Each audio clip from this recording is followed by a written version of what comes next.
pagi Ibu dan Bapak serta saudara-saudari sekalian Jemaat GKI Pasir Kaliki. Apa kabar? Kami berharap Bapak Ibu serta saudara sekalian dalam keadaan yang sehat. Anak mengajak serta mengimbau dengan taatinya. Yuk sekolah Minggu bagi Bapak Ibu yang memiliki putra dan putri, oma yang memiliki cucu, mari kita bersama sekolah minggu online di Komisi Anak GKI Pasir Kaliki. Kebaktian online GKI Pasir Kaliki ada 3 jam kebaktian. Yang pertama, pukul 8 untuk anak usia balita sampai dengan kelas 3 SD. Kebaktian dilakukan melalui aplikasi Zoom Meeting. Yang kedua, pukul 9.15 untuk anak-anak kelas 4 sampai dengan kelas 6. Kebaktian dilakukan melalui aplikasi Zoom Meeting.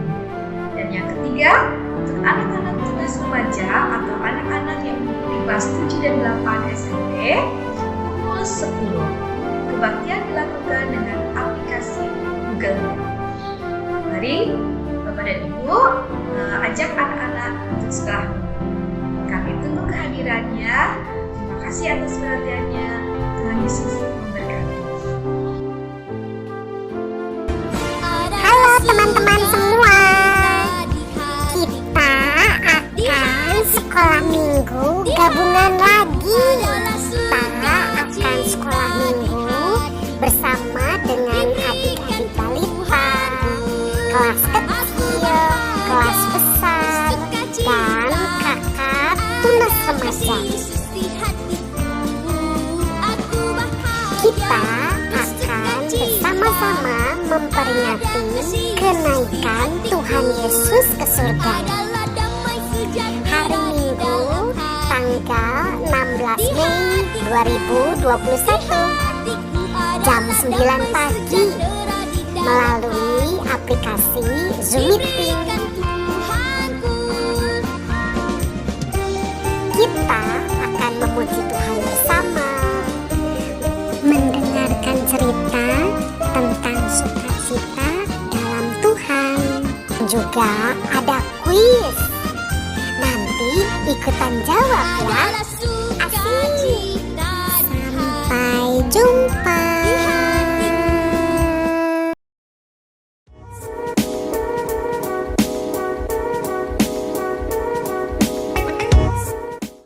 Halo semua, jadi di segmen kali ini kita kedatangan tamu nih, ada Kak Nathan Joshua dan Kak Hilda Karissa. Mereka ini dari Komisi Remaja GKI Pasir Kaliki. Nah, boleh nggak sih kalian cerita-cerita sedikit tentang ada acara apa aja yang udah kalian lakuin di Komisi Remaja GKI Pasir Kaliki? Boleh banget dong. Jadi setiap hari Jumat jam 6:30 malam, kita ada persekutuan. Tiap minggunya kita punya acara yang berbeda-beda. Ada sharing and pray, talk show, dan movie night. Selain itu, kita juga ada games dan belajar bareng. Nah, kalau itu kan untuk hari Jumat. Untuk hari Minggunya, tepatnya jam 10 pagi, kita biasanya ngadain ibadah bareng nih, yang dilaksanainnya di grup lain. Nah, buat kalian yang mau join, boleh banget tinggal scan QR Code yang ada di sini. Nah, segitu aja guys di segmen kali ini. Sampai jumpa di segmen berikutnya.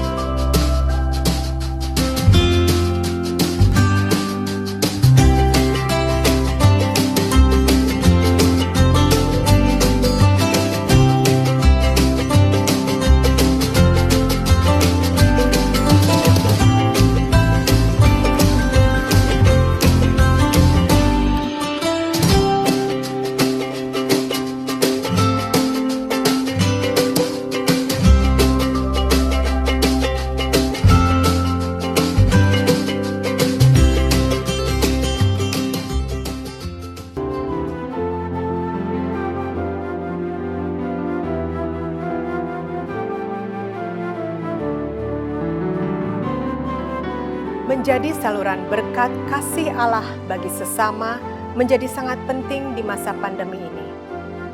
Seperti pada 2 Korintus 8 ayat 12-13. Sebab jika kamu rela untuk memberi, maka pemberianmu akan diterima.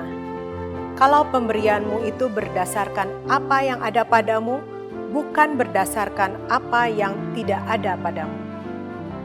Sebab kamu dibebani bukanlah supaya orang-orang lain mendapat keringanan, tetapi supaya ada keseimbangan.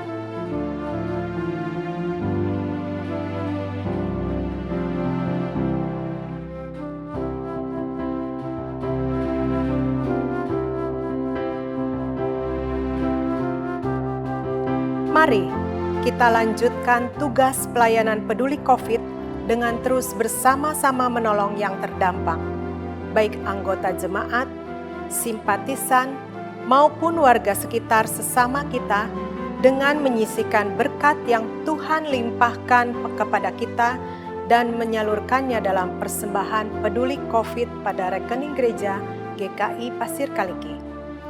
Dengan keterangan peduli COVID atau dengan menambahkan angka 19 pada jumlah persembahan yang kita berikan. Kiranya Tuhan memimpin dan memakai kita menjadi saluran berkat untuk sesama kita.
Tuhanlah yang punya kerajaan, yang memerintah bangsa-bangsa.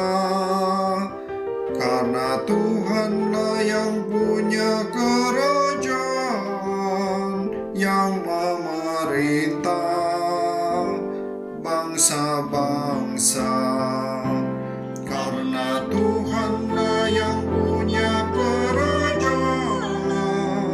yang memerintah bangsa-bangsa. Karena Tuhanlah yang punya kerajaan, yang memerintah bangsa-bangsa. Nazarku kan ku bayar semua di depan orang yang takut akan Tuhan. Ku memuji Tuhan dengan senang, kan ku puji dalam jemaah yang besar. Ujung-ujung bumi mengingatnya dan berbalik kepadanya. Kan bersujud sembah padanya semua orang yang sombong di bumi. Kan berlutut semua di depannya, semua orang yang turun ke dalam debu. Kan berlutut semua di depannya, yang tak dapat terus hidup. Karena Tuhanlah yang punya kerajaan, yang memerintah bangsa-bangsa.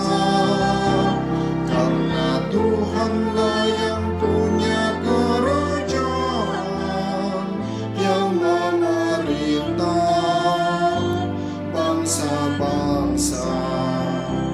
Dan semua anak-anak cucu kan beribadah kepada Tuhan, akan mengisahkan tentang Tuhan kepada angkatan yang akan datang.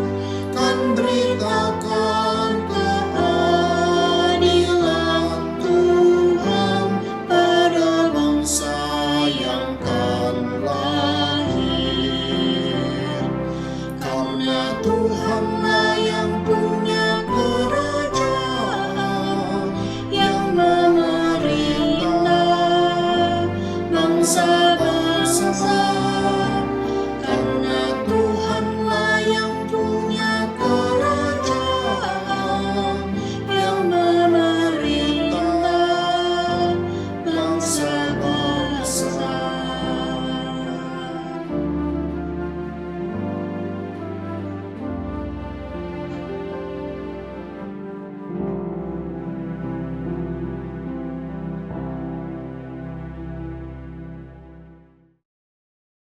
Saudara-saudara, mari kita memulai ibadah dengan meyakini bahwa pertolongan kita adalah di dalam nama Tuhan, pencipta langit dan bumi, yang senantiasa setia dan tidak pernah meninggalkan perbuatan tangannya.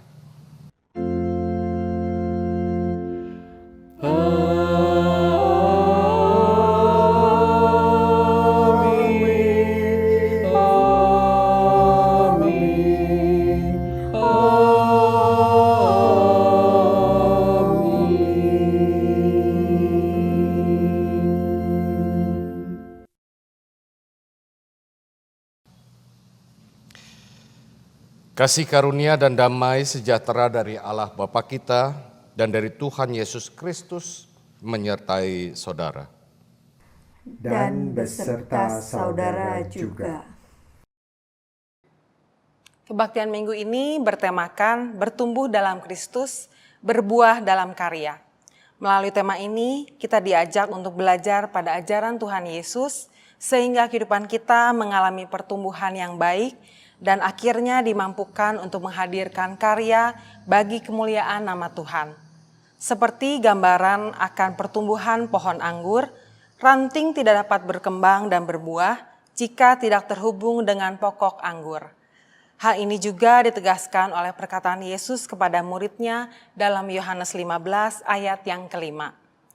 Akulah pokok anggur dan kamulah ranting-rantingnya. Barang siapa tinggal di dalam aku dan aku di dalam dia, ia berbuah banyak. Sebab di luar aku, kamu tidak dapat berbuat apa-apa.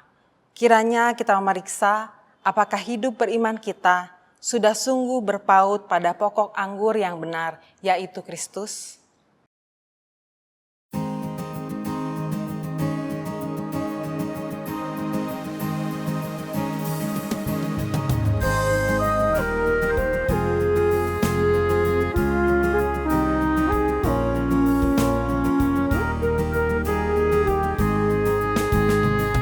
Tinggallah dalam Yesus, jadilah murid-Nya. Belajarlah firman Tuhan, taat kepadanya. Tinggallah dalam Yesus, andalkan kuasa-Nya. Dialah pokok yang benar, kitalah ranting-Nya.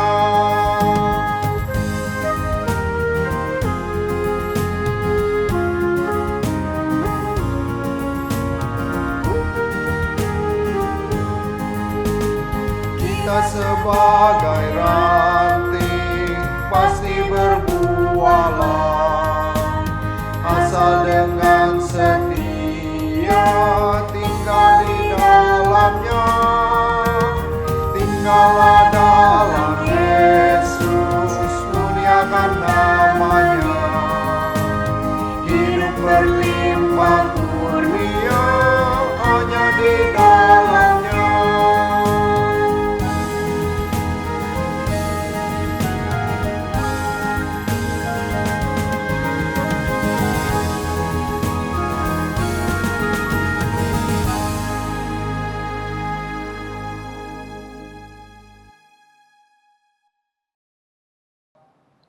Mari kita berdoa dan mengakui dosa serta kesalahan kita.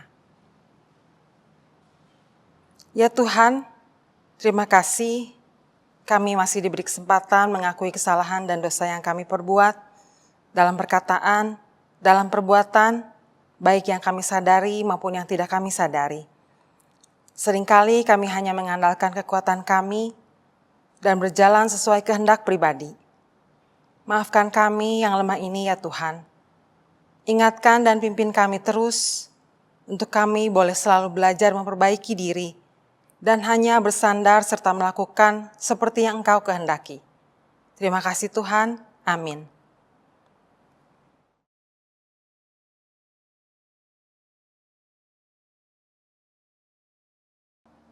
Marilah kita bangkit berdiri dan mendengarkan berita anugerah dari 1 Yohanes 4 ayat yang ke-10.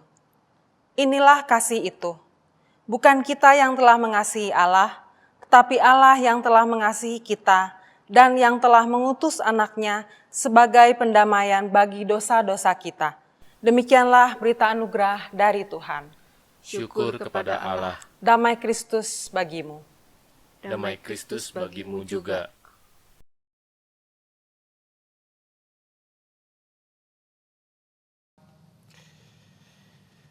Saudara-saudara, mari kita berdoa. Ya Bapa Surgawi di dalam Tuhan Yesus, pada saat ini kami ingin bersama-sama belajar dari firman-Mu. Kami mohon kekuatan dari Tuhan, pencerahan dari Tuhan, dan kiranya Roh Kudus menolong kami. Inilah doa permohonan kami yang kami naikkan di dalam nama Tuhan Yesus. Amin. Bapak, Ibu, Saudara-saudara, sesuai dengan tema ibadah minggu ini, bertumbuh dalam Kristus, berbuah dalam karya. Nah, bacaan Alkitab kita akan bersama-sama membuka Injil Yohanes pasal 15, ayat yang pertama sampai dengan ayatnya yang ke-8. Injil Yohanes pasal 15, ayat 1 sampai dengan ayat ke-8. Saya akan bacakan untuk kita semua demikian. Perikop ini, saudara-saudara, oleh Lembaga Alkitab Indonesia diberi judul Pokok Anggur yang Benar. Akulah pokok anggur yang benar, dan Bapakulah pengusahanya. Setiap ranting padaku yang tidak berbuah dipotongnya, dan setiap ranting yang berbuah dibersihkannya, supaya ia lebih banyak berbuah. Kamu memang sudah bersih karena firman yang telah kukatakan kepadamu. Tinggallah di dalam aku dan aku di dalam kamu, sama seperti ranting yang tidak dapat berbuah dari dirinya sendiri.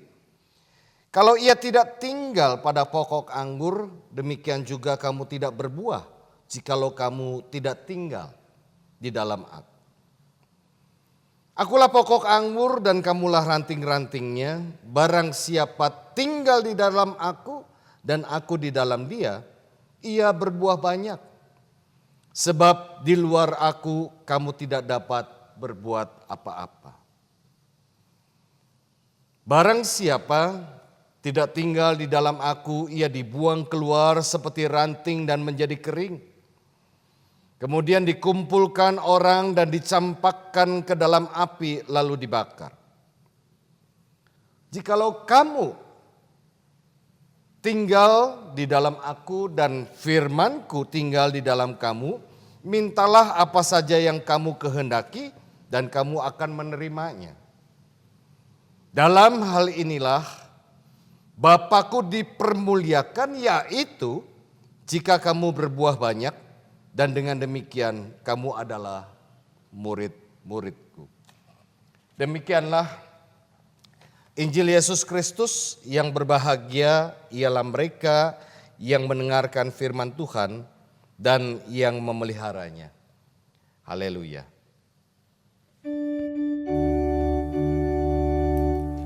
Haleluya. Haleluya.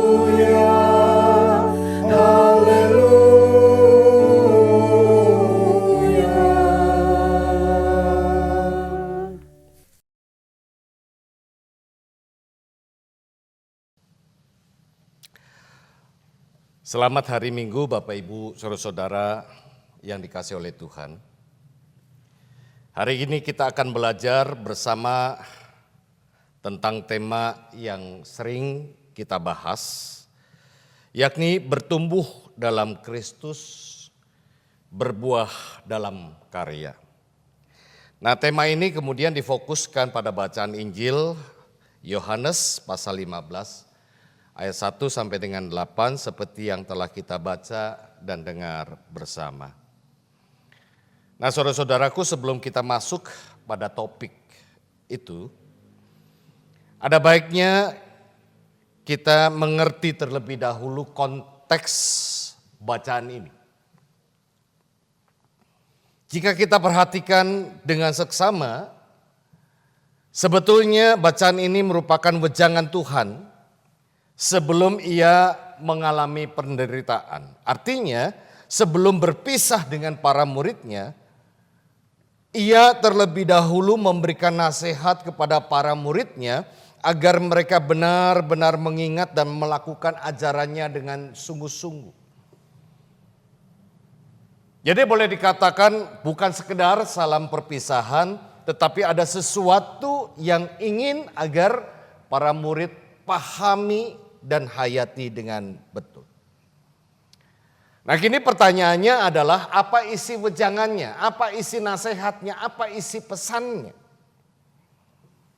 Dan saudara-saudara, Yesus berkata, "Akulah pokok anggur yang benar."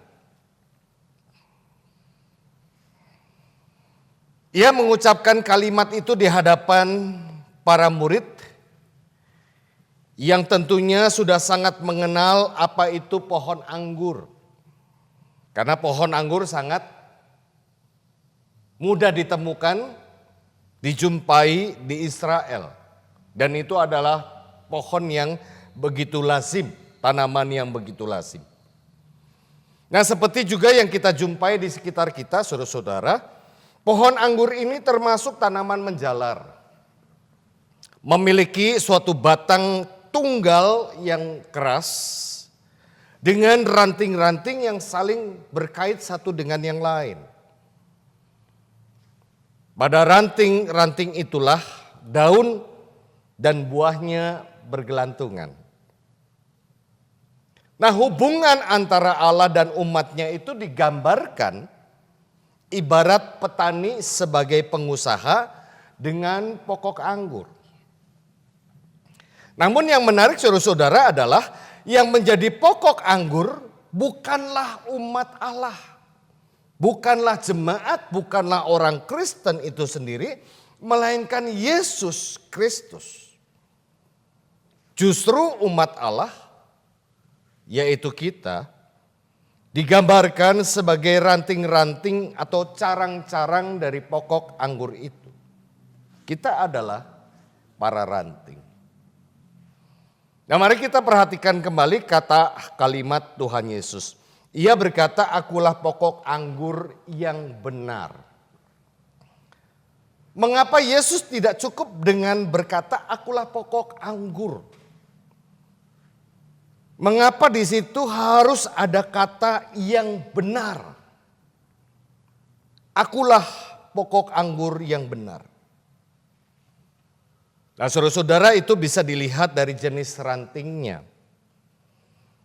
Yang terbagi menjadi 3.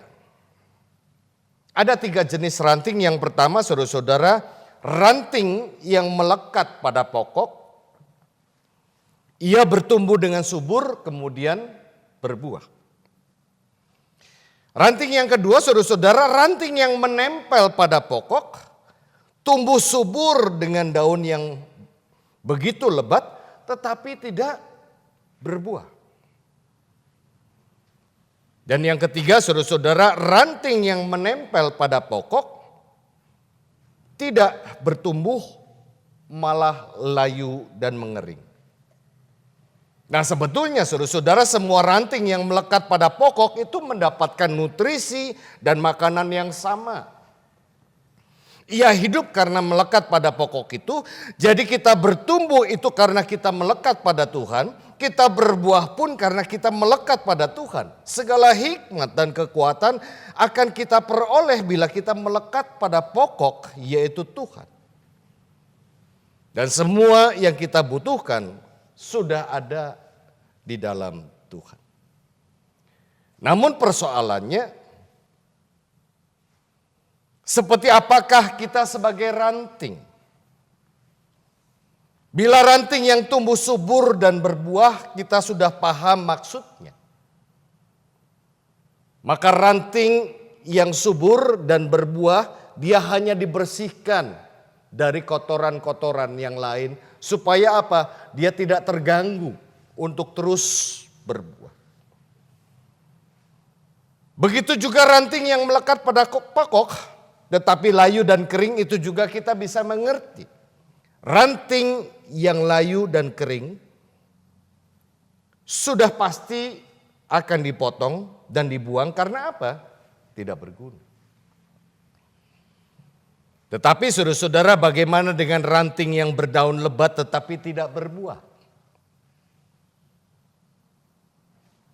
Daunnya banyak tetapi tidak berbuah.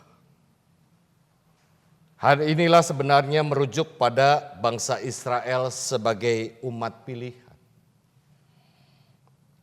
Mereka ibarat ranting yang menempel pada pokok anggur tetapi tidak mempunyai hubungan yang baik dengan Bapa, sehingga tidak menghasilkan buah, atau kalaupun berbuah, maka buah yang dihasilkan adalah buah yang tidak baik. Ini juga menjadi teguran bagi kita yang sering berada di gereja. Rajin membaca Alkitab, rajin berdoa, mungkin juga kita begitu luar biasa di dalam pelayanan. Tetapi iman kita stagnan. Tidak bertumbuh, hidup kita tidak mengalami perubahan yang signifikan. Jadi kita Kristen hanya sebatas Kristen warisan. Kita beribadah hanya sebagai sebuah rutinitas. Kita memberikan persembahan karena kita berpikir itu harus. Bukan sebagai rasa syukur. Kita melayani bukan karena kita merasa itu perlu untuk dilakukan sebagai wujud rasa syukur kepada Tuhan. Tetapi karena tekanan tertentu.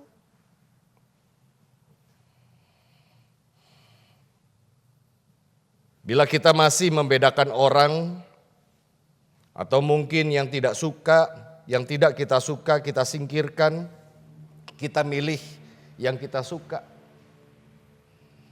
Selebat apapun daun pada ranting itu, bila tidak berbuah, tetaplah tidak berguna. Itu tetap akan dipotong. Mengapa? Kristus menghendaki agar setiap orang percaya atau murid Kristus berbuah. Itulah alasan mengapa Yesus menegaskan, bukan kamu yang memilih aku, tetapi akulah yang memilih kamu, dan aku telah menetapkan kamu supaya kamu pergi dan menghasilkan buah. Dan buahmu itu tetap. Supaya apa yang kamu minta kepada Bapa dalam namaku diberikannya kepadamu. Yohanes 16 ayat 16. Saya ulangi bagian pertama. Bukan kamu yang memilih aku, tetapi akulah yang memilih kamu. Aku telah menetapkan kamu supaya kamu pergi dan menghasilkan buah, dan buahmu itu tetap. Nah, Bapak Ibu Saudara-saudara, kenyataannya banyak orang Kristen yang tidak berbuah sama sekali. Padahal sebagai seorang percaya, seorang murid Kristus yang dituntut bukan hanya berdaun lebat. Bukan yang kelihatannya hebat, bukan yang kelihatannya sekedar subur, tetapi juga yang berbuah lebat. Kenapa begitu? Karena buah itulah yang akan membantu kita untuk mengenal jenis pohon itu. Yesus berkata, jadi dari buahnya kamu akan mengenal mereka. Seperti apa buah itu? Ya, dari buahnya lah kita bisa mengenal pohonnya. Tidak mungkin seseorang memetik buah anggur dari semak duri atau buah ara dari pohon duri. Pohon yang baik pasti menghasilkan buah yang baik. Pohon yang tidak baik menghasilkan buah yang tidak baik. Demikian pula dengan murid Kristus, buah yang dihasilkan seorang murid Kristus adalah karena ia mengikuti Kristus, mau tinggal di dalam Kristus. Dan di sini saudara-saudara, kata tinggal atau dalam bahasa Yunaninya menein atau meno. Itu oleh Injil Yohanes diulang-ulang sampai 67 kali. Kata tinggal di dalam Kristus, menein atau meno, itu terus disampaikan. Apa artinya saudara-saudara? Hal ini menunjukkan betapa berartinya dan bermaknanya kata tinggal di dalam Kristus menurut Injil Yohanes. Arti dasar kata tinggal atau meno ialah tetap berada, tetap hidup, masih hidup, atau berdiam atau mendiami. Kata tinggal bukan menunjuk pada di mana, tetapi berapa lama. Intinya saudara-saudara bukan sekedar nempel. Jadi kata tinggal di sini menunjukkan waktu yang lama, waktu yang panjang, suatu keberlanjutan dan relasi dalam atau relasi yang terus menerus. Dalam tulisan Yohanes, Yesus menantang para murid untuk tetap tinggal di dalam Dia. Sebab di luar Yesus, seorang percaya tidak dapat berbuat apa-apa. Itulah yang kita upayakan terus-menerus di sepanjang kehidupan kita. Jadi bukan sekedar asal menempel pada pokok, tetapi memiliki hubungan yang intim dan mendalam dengan Yesus, sehingga hubungan ini yang akan menghasilkan buah.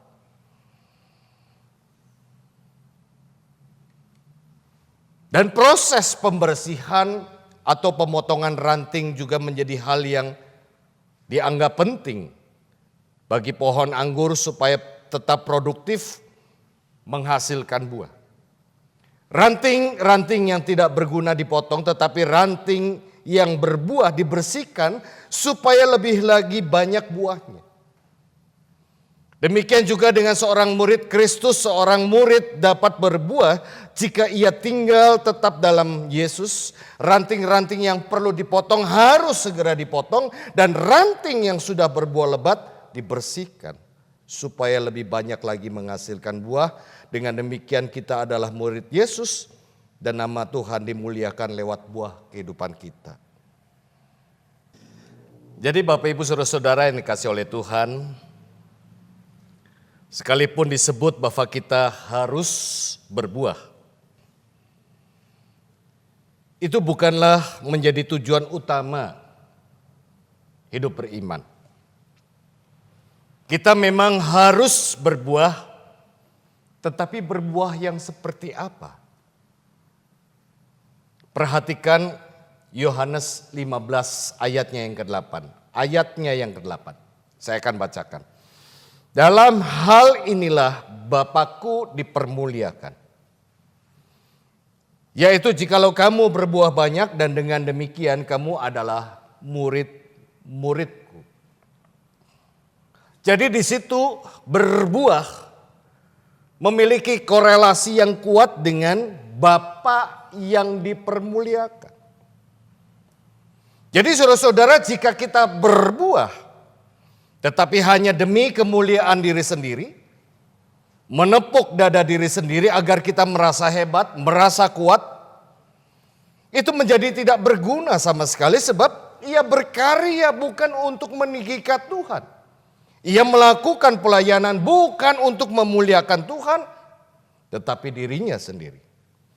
Ia hanya mengambil kemuliaan untuk dirinya sendiri, dan ini disebut sebagai mencuri kemuliaan Tuhan untuk kehebatan diri. Dengan begitu, sehebat apapun prestasi Anda di dalam pelayanan, sebanyak apapun persembahan yang Anda berikan, serajin apapun Anda beribadah dan membaca Alkitab, itu menjadi tidak berguna bila yang Anda lakukan adalah untuk diri sendiri, untuk kemuliaan diri sendiri, dan bukan untuk kemuliaan Tuhan. Karena itu berbuahlah, melakukan segala sesuatu. Kita tetap menempel, kita tetap menunjukkan pertumbuhan yang luar biasa, ada perubahan hidup, dan kita berbuah dan berbuah untuk kemuliaan Tuhan. Demikian firman Tuhan, semoga bermanfaat bagi kita semua. Tuhan memberkati kita. Amin.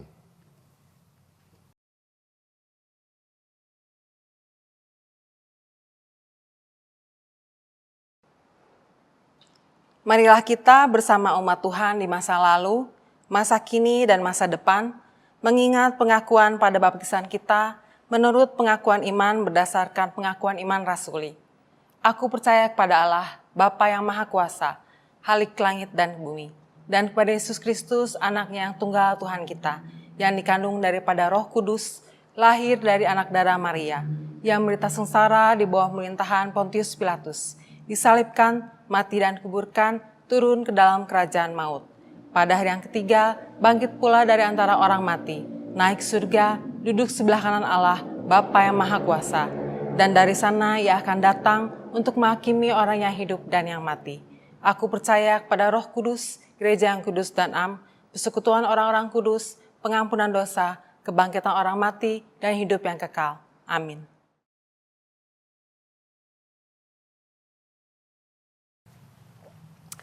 Saudara-saudara, mari kita menaikkan doa syafaat.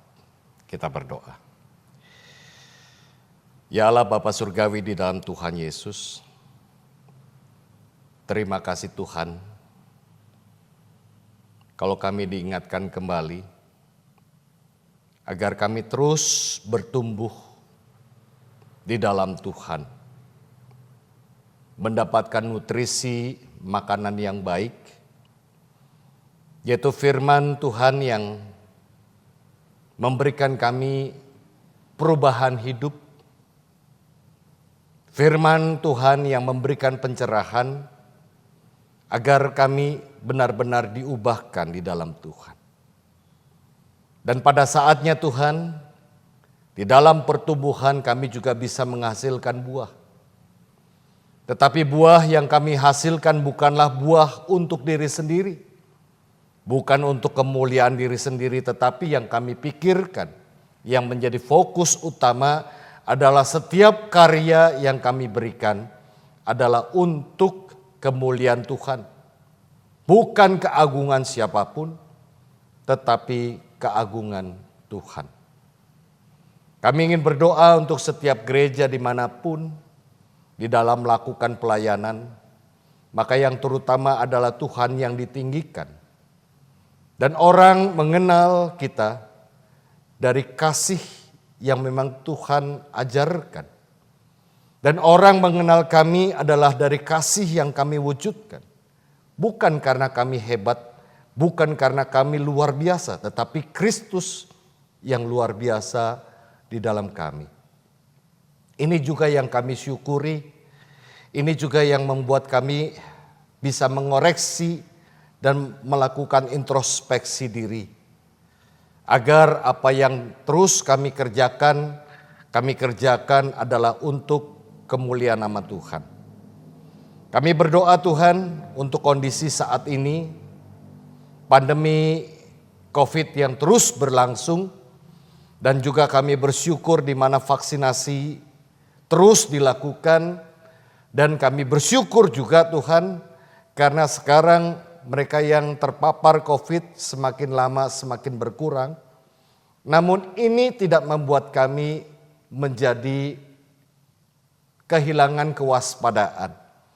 Justru situasi seperti ini membuat kami semakin waspada agar pandemi ini tidak semakin menghebat, tetapi lama-kelamaan kami dapat melawan dan menjadi menang atas COVID, dan kita dapat hidup lebih leluasa lagi di dalam kehidupan yang baru. Begitu juga di dalam kehidupan bergereja, suatu saat nanti kami bisa berkumpul kembali, beribadah bersama kembali, melakukan pelayanan bersama kembali. Dan kami mohon kekuatan dan karunia Tuhan, terlebih untuk pemerintah dan segala aparat di bawahnya yang terus bekerja untuk menangani ini. Engkau berikan hikmat kepada mereka, dan pada saatnya nanti kami menang atas COVID. Kami juga bersyukur Tuhan untuk kehidupan kami. Kami berdoa untuk setiap jemaat dimanapun mereka berada. Untuk mereka yang sakit Tuhan berikan kekuatan dan kesembuhan.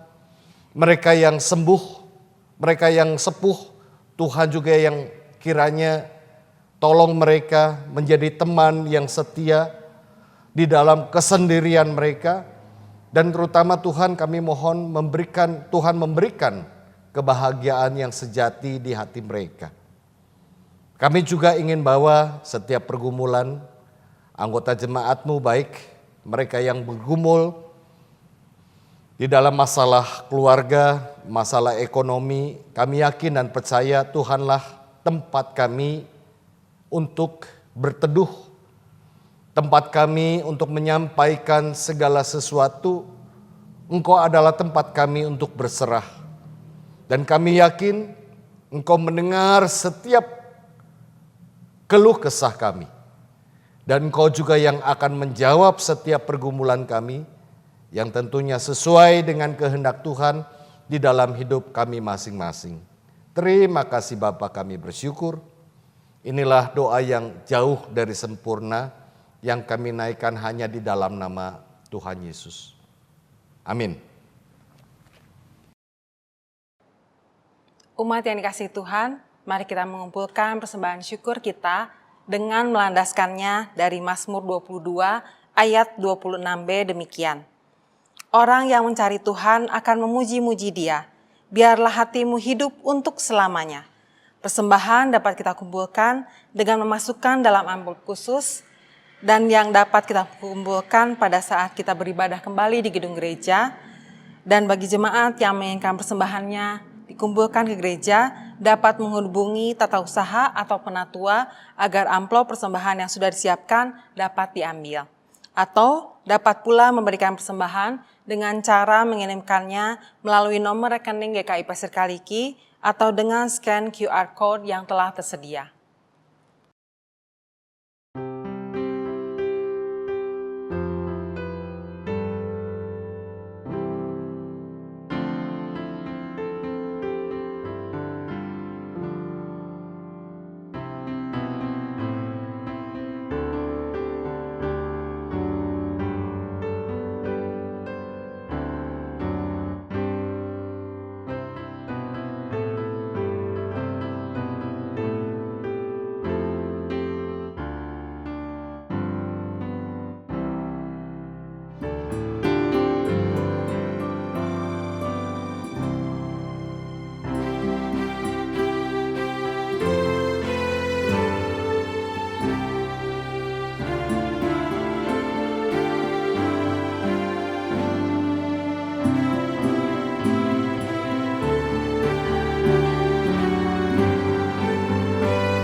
Mari kita membawa persembahan kita ke dalam doa.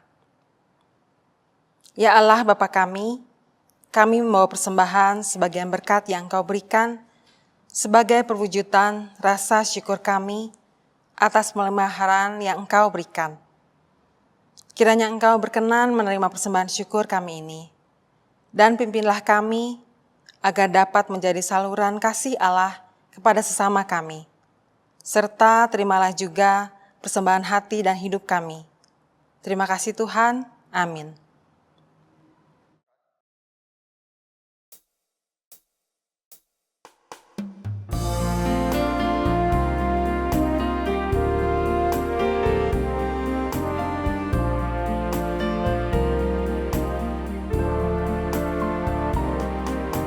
Maukah kau jadi penerus berkat dan kasih sempurna kau pegang erat. Biarlah Roh Kudus pimpin langkahmu, tinggal dalam Yesus yang menjagamu. Tinggal dalam Yesus walau jalan gelap, biar kau bersama dengannya tetap. Di setiap waktu janganlah jemu, tinggal dalam Yesus yang menjagamu.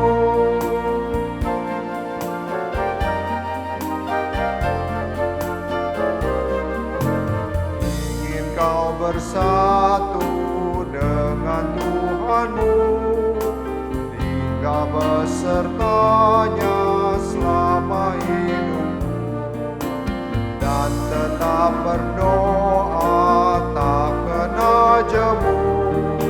Tinggal dalam Yesus yang menjagamu. Tinggal dalam Yesus walau jalan gelap, biar kau bersama dengannya tetap. Di setiap waktu janganlah jemu. Tinggal dalam Yesus yang menjagamu.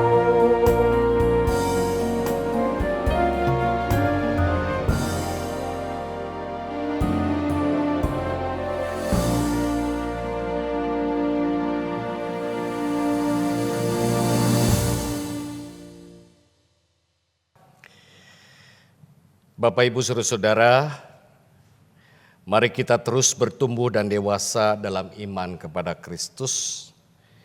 Dan marilah kita berbuah yang lebat, tetapi tujuan kita adalah berbuah dan berkarya hanya untuk kemuliaan Tuhan.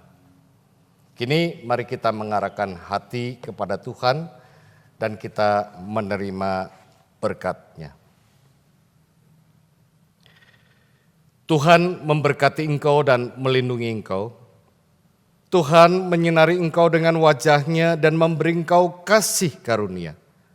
Tuhan menghadapkan wajah-Nya kepadamu dan memberi engkau damai sejahtera. Haleluya. Amin.